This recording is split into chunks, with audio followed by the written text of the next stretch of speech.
आज के इस वीडियो में आप लोगों का स्वागत है आपके अपने ही YouTube channel you learn classes में। आज हम लोग क्लास 10th के सब्जेक्ट उर्दू के कुछ इम्पोर्टेंट क्वेश्चन आंसर को करेंगे जो आपके परीक्षा के दृष्टिकोण से काफ़ी महत्वपूर्ण है। तो चलिए आज का क्लास का शुरुआत करते हैं। आज हम लोग उर्दू के एक्सरसाइज 6 को पढ़ेंगे। क्लास 10th के एक्सरसाइज 6 को पढ़ेंगे। अब देखेंगे क्लास 10th के एक्सरसाइज 6 जो है इनका क्या नाम है, तो इनका नाम है आलमी हिद्दत। क्या नाम है? आलमी हिद्दत। आलमी हिद्दत को ही हम लोग इंग्लिश में ग्लोबल वार्मिंग कहते हैं। आलमी हिद्दत को हम लोग क्या कहते हैं, तो ग्लोबल वार्मिंग कहते हैं। उसके बाद पूछा जाता है कि आलमी हिद्दत जो है आपके निसाब में सिंफी एतबार से क्या है। आलमी हिद्दत सिंफी एतबार से क्या है, तो आलमी हिद्दत जो है सिंफी एतबार से मजमून है। क्या है? मजमून है। उसके बाद पूछा जाता है आलमी हिद्दत के मुसन्निफकार। तो आलमी हिद्दत के मुसन्निफकार नहीं है, यह एक माखूज है। यह कौन चीज है, तो यह माखूज है। माखूज का क्या माने, जिनका लेखक नहीं हो उनको बोर्ड के जानिब से ही लिखी जाती है, उनको हम लोग क्या कहते हैं, तो माखूज कहते हैं। तो चैप्टर का क्या नाम है, तो आलमी हिद्दत। सिंफ के एतबार से क्या है, तो मजमून। आलमी हिद्दत को हम लोग इंग्लिश में क्या कहते हैं, तो ग्लोबल वार्मिंग कहते हैं। चलिए उसके बाद हम लोग आगे देखते हैं। आगे है जमीन का दर्जाए हरारत। क्या है? जमीन का दर्जाए हरारत में औसत इजाफा हो रहा है। औसत इजाफा हो रहा है। किसमें इजाफा हो रहा है, तो जमीन का दर्जाए हरारत में औसत इजाफा हो रहा है, जिसे हम लोग किस नाम से जानते हैं, तो हम लोग ग्लोबल वार्मिंग के नाम से जानते हैं।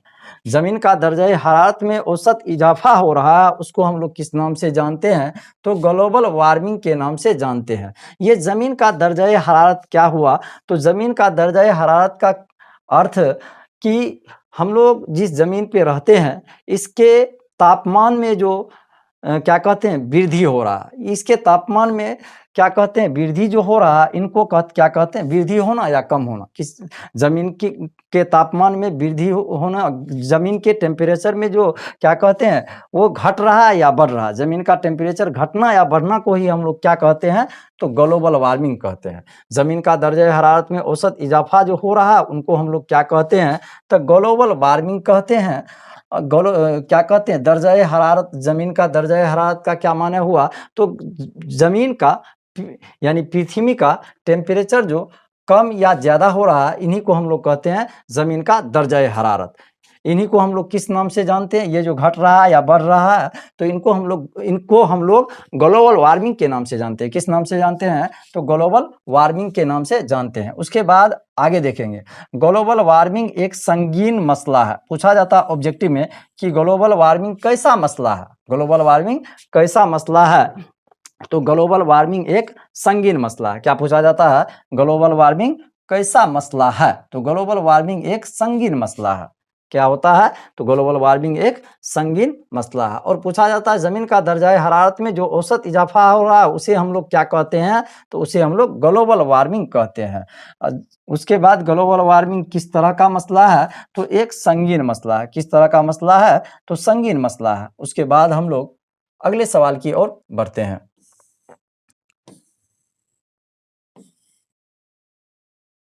अगले सवाल में देखेंगे आगे क्या है, निजामी शमसी में जमीन का हैसियत एक सैयारा है। जमीन का हैसियत एक सैयारा है।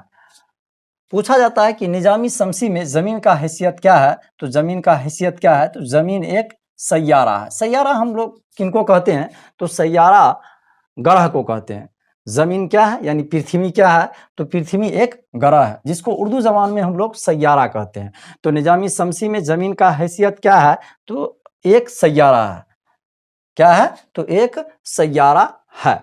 उसके बाद हम लोग अगले सवाल की ओर बढ़ेंगे। आगे क्या है कि बाल विज्ञान कांग्रेस। क्या है, बाल विज्ञान कांग्रेस हिंदुस्तान के दीमापुर, ये दीमापुर कहाँ पड़ता है, तो नागालैंड में मुनअकिद हुआ। बाल विज्ञान कांग्रेस जो है हिंदुस्तान के किस शहर में हुआ था? तो दीमापुर, हिंदुस्तान के दीमापुर शहर में। ये दीमापुर किस सूबा में पड़ता है, किस स्टेट में पड़ता है? तो नागालैंड में। तो पूछा जाता है कि बताइए बाल विज्ञान कांग्रेस हिंदुस्तान के किस शहर में मुनअक़िद हुआ? तो नागापुर के दीमापुर में, नागालैंड के दीमापुर में। बाल विज्ञान कांग्रेस हिंदुस्तान के किस शहर में मुनअक़िद हुआ? तो नागालैंड के दीमापुर में मुनअक़िद हुआ था। उसके बाद आगे बढ़ेंगे। बाल विज्ञान कांग्रेस जो है 27 दिसंबर से शुरू होती है। कब से? 27 दिसंबर से 31 दिसंबर तक। ये पूछा जाता है बाल विज्ञान कांग्रेस जो है कब मुनअक़िद हुआ था? तो 2008 ईस्वी में। बाल विज्ञान कांग्रेस कब मुनअक़िद हुआ था? तो 2008 ईस्वी में। उसके बाद बाल विज्ञान कांग्रेस 27 दिसंबर से 31 दिसंबर तक बाल विज्ञान कांग्रेस मुनअक़िद होता है। 27 दिसंबर से 31 दिसंबर तक 5 दिनों का बाल विज्ञान कांग्रेस कितने दिनों का के लिए मुनअक़िद हुआ था? तो 5 दिनों के लिए, यानी 27 दिसंबर से 31 दिसंबर तक बाल विज्ञान कांग्रेस जो है चला था। तो पूछा जाता है बाल विज्ञान कांग्रेस कितने दिनों तक चला था? तो 5 दिनों तक। बाल विज्ञान कांग्रेस हिंदुस्तान के किस शहर में मुनअक़िद हुआ? तो दीमापुर में। बाल विज्ञान कांग्रेस जो है कब मुनअक़िद हुआ? तो 2008 ईस्वी में, 2008 ईस्वी में। उसके बाद हम लोग आगे बढ़ेंगे। आगे है मेहमान खुसूसी साबिक सदर जमहूरिया। मेहमान खुसूसी साबिक सदर जमहूरिया या मशहूर साइंसदान डॉक्टर APJ अब्दुल कलाम शरीक हुए थे। डॉक्टर APJ अब्दुल कलाम शरीक हुए। इसमें क्या क्वेश्चन पूछा जाता है कि बाल विज्ञान कांग्रेस जो हुआ था उसमें मेहमान खुसूसी के तौर पर कौन शामिल हुए थे या कौन शरीक हुए थे? तो हमारे मुल्क के साबिक सदर जमहूरिया। साबिक सदर जमहूरिया का क्या मतलब हुआ? तो भूतपूर्व राष्ट्रपति। मशहूर साइंसदान, तो डॉक्टर APJ अब्दुल कलाम एक मशहूर वैज्ञानिक भी थे, मशहूर साइंसदान भी थे। तो कौन से मशहूर साइंसदान बाल विज्ञान कांग्रेस में शिरकत किए थे, शामिल हुए थे? तो doctor APJ Abdul Kalam, doctor APJ Abdul Kalam. उसके बाद हम लोग अगले प्रश्न की ओर बढ़ते हैं।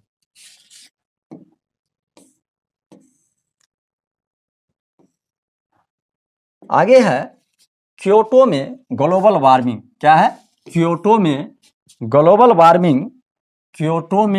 ग्लोबल वार्मिंग पर कॉन्फ्रेंस 2007 ईस्वी में मुनअक़िद हुआ। पूछा जाता है क्योटो में ग्लोबल वार्मिंग पर कॉन्फ्रेंस कब मुनअक़िद हुई? तो क्योटो में ग्लोबल वार्मिंग पर जो कॉन्फ्रेंस मुनअक़िद हुई थी, स्थापित हुई थी, कब हुई थी? 2007 ईस्वी में। उसके बाद हम लोग अगले प्रश्न की ओर बढ़ेंगे। आगे है मीथेन गैस धान के खेतों से और गाय भैंस के गोबर से।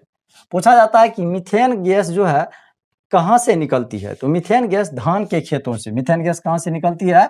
धान के खेतों से और गाय भैंस के गोबर से निकलती है। उसके बाद हम लोग आगे बढ़ेंगे। मीथेन गैसों में पूछा जाता है कि मीथेन गैसों में कितना इजाफा हुआ? इजाफा यानी वृद्धि हुआ। मीथेन गैसों में कितना इजाफा हुआ? तो हम याद रखेंगे मीथेन गैसों में कितना फीसद की इजाफा हुआ? तो 31%। फीसद किसको कहते हैं? परसेंटेज को, प्रतिशत को। मीथेन गैस में कितना फीसद का इजाफा हुआ? तो 31%, यानी 31% का। उसके बाद हम लोग आगे बढ़ेंगे।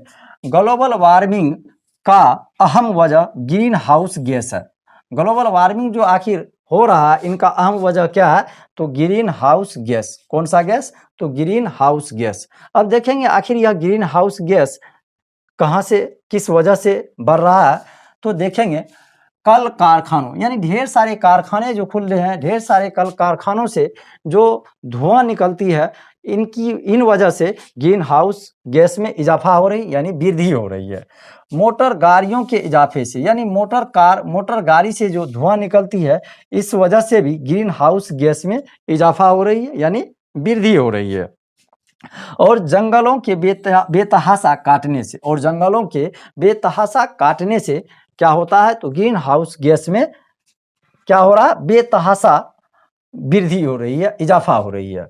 तो ग्रीन हाउस की वजह से, ग्रीन हाउस में क्या कहते हैं, बढ़ोतरी की वजह से, इजाफा की वजह से कौन सा गैस ज़्यादा इजाफा हो रहे हैं या बढ़ रहे हैं, तो ग्रीन हाउस गैस किसकी वजह से, तो ढेर सारे कल कारखाना से जो धुआं निकलती है उनसे, मोटर गाड़ियों के इजाफा से, मोटर गाड़ी से जो धुआं निकलती है इससे, और जंगलों के बेतहाशा कटने से, यानी जंगल का जो अंधाधुंध कटाई होती है इस वजह से कौन सा गैस में इजाफा हो रही है, वृद्धि हो रही है, तो ग्रीन हाउस गैस में। ग्लोबल वार्मिंग का अहम वजह कौन सा गैस है, तो ग्रीन हाउस गैस है।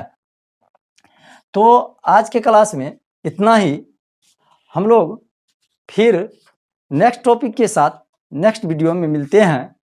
तो आज के क्लास में इतना ही।